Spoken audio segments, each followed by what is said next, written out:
Very good morning to all my dear student. कल हमने chapter read किया था, कौन सा?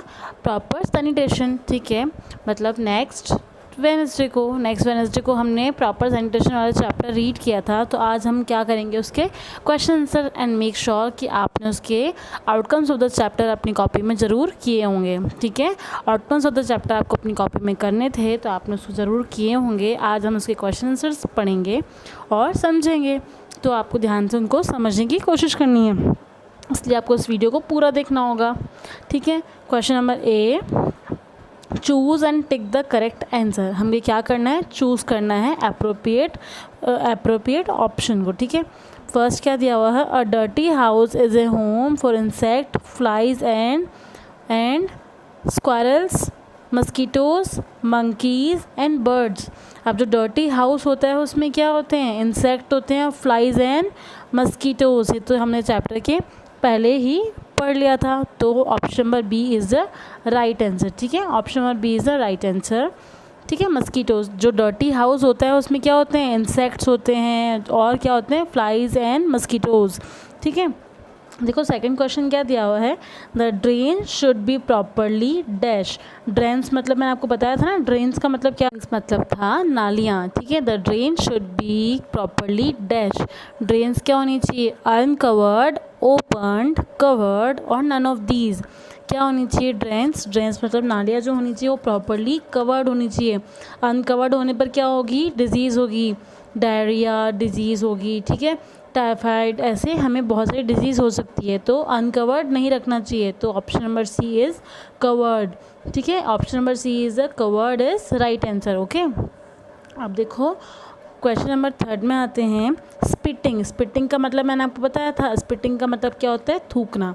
ठीक है, spitting in the open is a dash habit.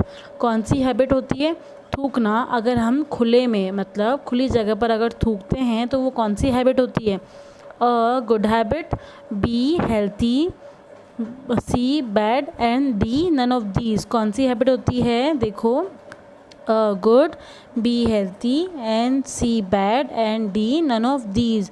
कौन सी हैबिट होती है, बैड हैबिट होती है। तो option number C is the right answer. Spitting is the open is bad habit. ठीक है, खुले में थूकना बहुत गंदी आदत होती है। ठीक है, आया समझ में? आपको क्वेश्चन नंबर ए अपनी कॉपी में करना है। अब आते हैं क्वेश्चन नंबर बी में। क्वेश्चन नंबर बी क्या दिया हुआ है, आंसर द फॉलोइंग क्वेश्चन। क्या दिया हुआ है question number B, answer the following question. First question क्या दिया हुआ है, why should we keep our house clean. इसमें लिखा हुआ है हमें अपने हाउसेस को क्लीन क्यों रखना चाहिए, why should we keep our house clean. तो देखो आंसर क्या लिखा हुआ है, we should keep our house clean to protect house from insect and mosquitoes. हमें अपने घर को क्लीन इसलिए रखना चाहिए जिससे हम अपने घर को प्रोटेक्ट मतलब बचा सकें, किससे, इंसेक्ट और मस्कीटोज से, कीड़ों से और मच्छरों से। ठीक है, we should keep our house clean to protect house from the insect and mosquitoes. आया फर्स्ट क्वेश्चन समझ में, why should we keep our house clean. हमें अपने हाउसेस को क्लीन क्यों रखना चाहिए, जैसे कि उसमें इंसेक्ट और मस्कीटोज़ नहीं आए, इसलिए हमको उसे क्लीन रखना चाहिए। अब देखो सेकंड क्वेश्चन क्या दिया हुआ है, why dustbin should be kept covered. हमें अपना जो घर में डस्टबिन होता है या फिर म्यूनिसिपल का जो डस्टबिन होता है उसे कवर्ड क्यों रखना चाहिए। ठीक है, why dustbins should be kept covered. इसमें लिखा हुआ है we should kept covered dustbin because many mosquitoes breed in them and cause disease.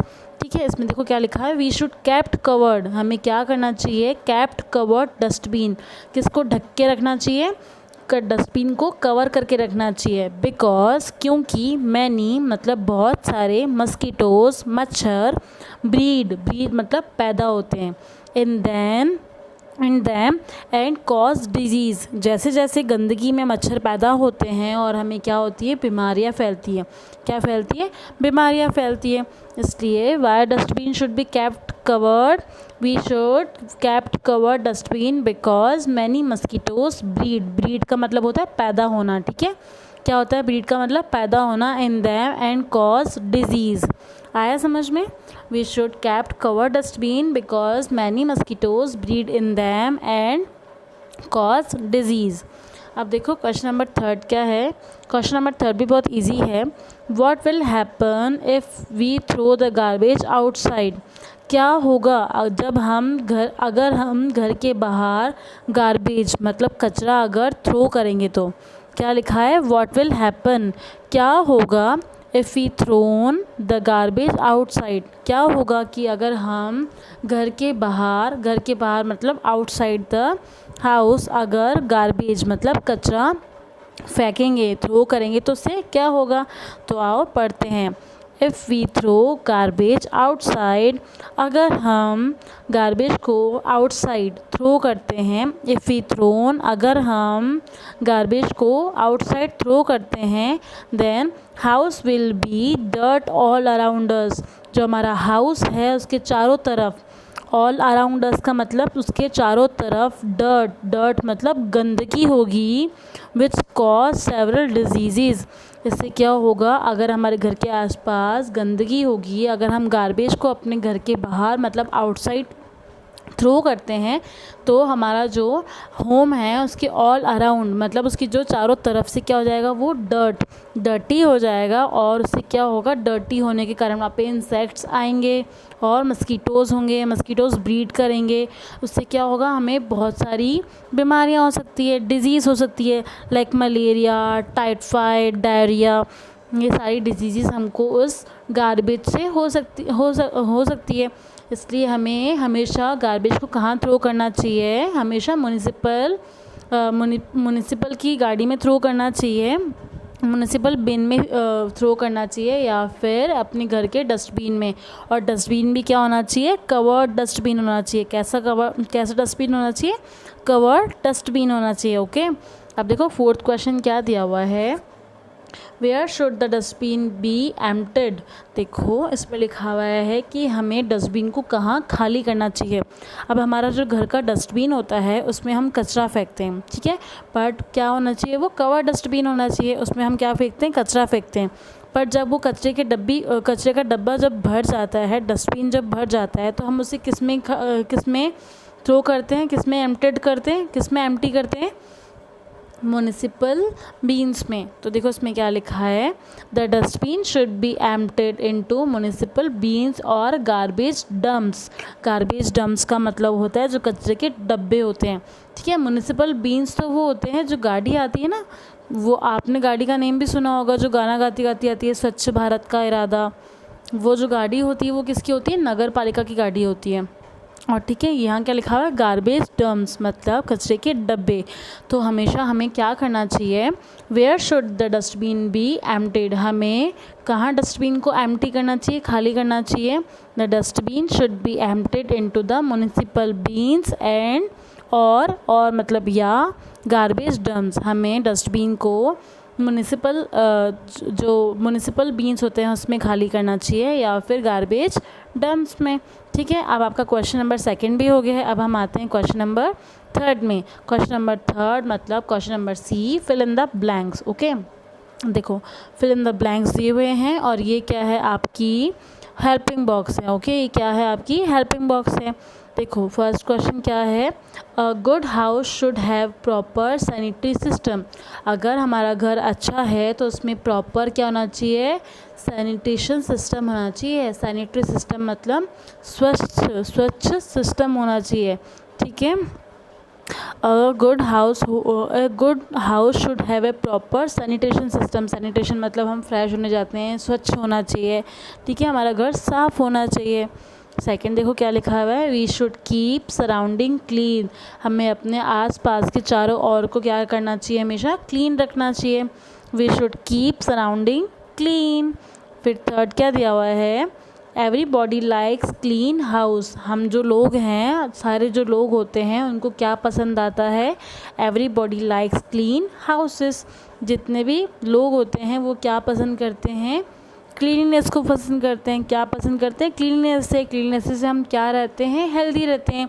अगर हम अपने घर के आसपास अगर सफाई करते हैं और टाइम टाइम पे जो गार्बेज है वो म्यूनिसिपल बीन्स में या डस्टबिन में थ्रो करते हैं तो हमारे घर के आसपास मस्कीटोज़ और इंसेक्ट्स ब्रीड नहीं होते हैं और इससे हम हेल्थी रहते हैं। क्यों हेल्थी रहते हैं? अगर ना मस्कीटोज़ और इंसेक्ट्स नहीं होंगे तो हमें गंदी गंदी बीमारियाँ जैसे लाइक मलेरिया, टाइफाइड, डायरिया, ये सब सारी बीमारियाँ नहीं होंगी। और बीमारियाँ नहीं होंगी तो हम कैसे रहेंगे? स्टे हेल्थी रहेंगे। ठीक है, तो क्या करना चाहिए? हर इंसान को क्लीन हाउस पसंद आता है। Everybody likes clean house. 4th देखो क्या लिखा हुआ है, we should use sanitary latrine. हमें स्वच्छ तरीके का शौचालय यूज़ में लेना चाहिए। क्या लिखा है? सैनिटरी मतलब स्वच्छ, लेट्रिन मतलब शौचालय। ठीक है, we should use sanitary latrine. हमें क्या करना चाहिए? हमेशा स्वच्छ शौचालय का उपयोग करना चाहिए। ठीक है, अब देखो 5th क्या दिया हुआ है, डैश स्प्रेड डिजीज़। आपने देखा है ना, मस्कीटोज़ जब फ्लाइज़ करते हैं, फ्लाइज़ मतलब जो मस्कीटोज़ होते हैं वो उड़ते हैं या फिर स्प्रेड करते हैं। क्या स्प्रेड करते हैं? कीटनाशक, मतलब गंदी गंदी चीज़ें होती हैं वो फ्लाइज़ करती हैं, तो उससे क्या होती है? डिज़ीज़। जैसे ही मस्कीटोज़ फ्लाइज़ करते हैं, मस्कीटोज़ आते हैं हमारे घर में, उससे क्या होता है? डिजीज़ फैलती है। अब डिजीज़ के नेम तो मैंने आपको बताए थे ना, मलेरिया, डायरिया, टाइफाइड। ठीक है, ये सारी डिजीज़ हमको किससे होती है? ऑब्वियसली मस्कीटोज़ से। तो यहाँ पे क्या है? Flies spread disease. ओके, अब देखो question number D, match the columns. ये तो आपने अपनी प्रीवियस क्लास में बहुत सारे क्वेश्चंस किए होंगे, मैच द कॉलम्स। ठीक है, अब देखो उसमें क्या दिया हुआ है मैच द कॉलम्स वाले क्वेश्चन में। फर्स्ट दिया हुआ है गार्बेज बीन्स एंड सेकंड दिया हुआ है क्लीनिनेस, थर्ड दिया हुआ है लेट्रिन सिस्टम, फोर्थ दिया है डर्ट एंड फिफ्थ दिया है डर्टी फूड।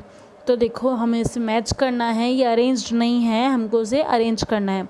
गार्बेज बीन को किस में थ्रो करना चाहिए? म्युनिसिपल बीन्स में। किस में करना चाहिए? म्युनिसिपल बीन्स में थ्रो करना चाहिए। तो फर्स्ट का क्या होगा? Municipal beans. ओके, सेकंड क्या है? क्लीनिनेस। अगर क्लीनिनेस होगी तो क्या होगा? हम हेल्दी रहेंगे। ठीक है, अगर क्लीनिनेस होगी तो क्या होगा? हम हेल्दी रहेंगे। तो सेकंड का यहाँ है। ओके, अब थर्ड क्या दिया हुआ है? Latrine system. लेट्रिन सिस्टम में क्या होना चाहिए? फ्लश का सिस्टम होना चाहिए, जिससे कि सारी गंदगी बाहर चली जाए या फिर हम उसको बाहर निकाल सकें, हमें बदबू भी ना आए, हमारे इंसेक्ट्स और मस्कीटोज़ वहाँ पर ना आए। इसलिए proper sanitation system and proper latrine system होना चाहिए, उसके साथ साथ प्रॉपर फ्लश सिस्टम भी होना चाहिए। तो थर्ड में क्या आएगा? लेटरिन सिस्टम का फ्लश। एंड फोर्थ क्या दिया है? डर्ट।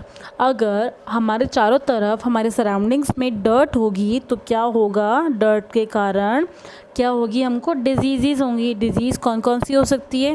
मैंने आपको पूरे चैप्टर में बताया है। हमें मच्छरों से, इंसेक्ट से मलेरिया हो सकता है, टाइफाइड हो सकता है, डायरिया हो सकता है, अलग अलग तरह की बीमारियाँ हो सकती हैं। इसलिए हमें क्या रखना चाहिए? अपने घर को, अपने आसपास के सराउंडिंग्स को हमेशा क्लीन करना चाहिए। तो हम इसको मैच किससे करेंगे? डर्ट को डिजीज़ से। Okay, fourth is disease. अब देखो, अगर हम डर्टी फूड मतलब अगर अनहेल्दी फूड खाते हैं, अनहेल्दी फूड का मतलब आप जानते हैं ना, अनहेल्दी फूड कौन कौन से होते हैं? Like pizza, burger, oily food, ये सारे फूड कौन से होते हैं? Unhealthy food. और हेल्थी फूड कौन से होते हैं? ग्रीन लीफी वेजिटेबल्स, ये सारी फूड्स कौन से होते हैं? हमारे हेल्थी फूड होते हैं। तो हमें डर्टी फूड नहीं ईट करना चाहिए, हमें डर्टी फूड नहीं ईट करना चाहिए। डर्टी फूड में जानते हो ना कौन कौन से आते हैं? ठीक है, बर्गर, पिज़्ज़ा, ये पास्ता, ये सारे क्या आते हैं? डर्टी फूड में आते हैं। और डर्टी फूड खाने से, गंदा बचा हुआ बासी खाना खाने से या फिर ऑयली खाने से हमें क्या होती हैं? डिजीज़ होती हैं और इससे डायरिया भी हो सकता है। तो यहाँ पे क्या आएगा? फिफ्थ का डायरिया। ठीक है, तो गार्बेज बीन्स का होगा, उसको म्युनिसिपल बीन्स में थ्रो करना चाहिए। क्लीनिनेस का मतलब हेल्थी होंगे हम। लेटरिन सिस्टम में फ्लश सिस्टम भी होना चाहिए। अगर डर्ट होगा तो डिजीज़ होंगी और डर्टी फूड खाएंगे तो हमें डायरिया होगा। ठीक है, आज आपका चैप्टर यहीं कंप्लीट होता है। अब आपको क्या करना है? Question number A, choose the taken correct, that is first question, वो आपको अपनी कॉपी में करना है। And also second question, answer the following questions, ये भी आपको अपनी कॉपी में करना है। Question number C, fill in the blanks, ये भी आपको अपनी कॉपी में करना है। और फोर्थ, मैच द कॉलम, ये आपको अपनी कॉपी में सिस्टमेटिकली वर्क करना है। ठीक है, अब मिलते हैं नेक्स्ट सेशन में, और इस चैप्टर को फिर से रीड करिएगा और इसे अपनी कॉपी में अच्छे से वर्क करिएगा। Okay, thank you student, bye bye.